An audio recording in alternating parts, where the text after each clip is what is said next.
In this video, I will be going over point D, discuss some ways to reduce the amount of plastics being deposited in the world's oceans. What concerns do you have about pollution, both solid waste you can see and things you can't, across land, waters, and in the air? Explain your response. The main way to reduce the amount of plastics ending up in the oceans is to cut back on single-use plastics like straws, plates, disposable cutlery, and plastic bags, instead opting for regular dishes and cutlery as well as reusable grocery bags for when you go shopping. Another way is to make sure when you're eating gum to throw it away in a trash can because gum's main ingredient that makes it chewy is polyvinyl acetate, aka plastic.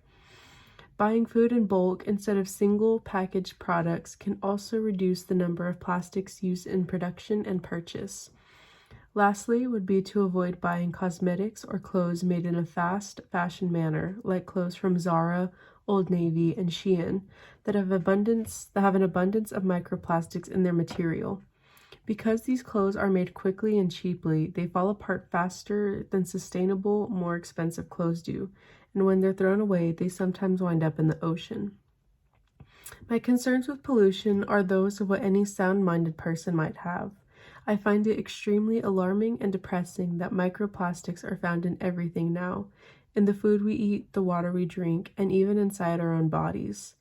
I feel like this is a consequence of industrialization and the human greed to want more, as well as the producer greed to produce more but at a cheaper cost. Solid waste is alarming to me because even though it's something we can see and ultimately deal with easier than microplastics, we tend to throw all of our garbage in a landfill and let it rot there.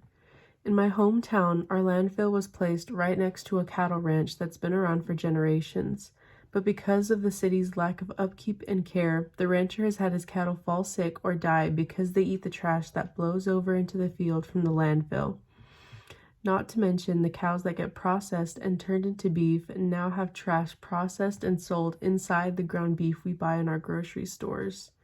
It's also extremely depressing to me when I see plastic bags and other smaller pieces of trash floating in the air with wind currents, or when I go to the lake or even the ocean with my family and friends and I see trash floating in the water or sitting at the bottom of a lake/shoreline. A Texas investor and explorer made the deepest dive inside a submarine to the Mariana Trench and found plastic and metal objects sitting at the bottom, a sign of human contamination. It's incredibly sad to see that no part of nature escapes the trashiness of human nature, even in the parts of the world that haven't been visited by humans before.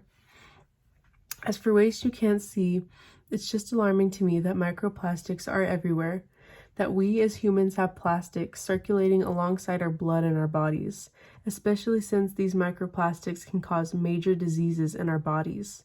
A study published by Plastic Soup Foundation reports, it seems that the microplastics in the brain cause less of the crucial protein GFAP to be produced.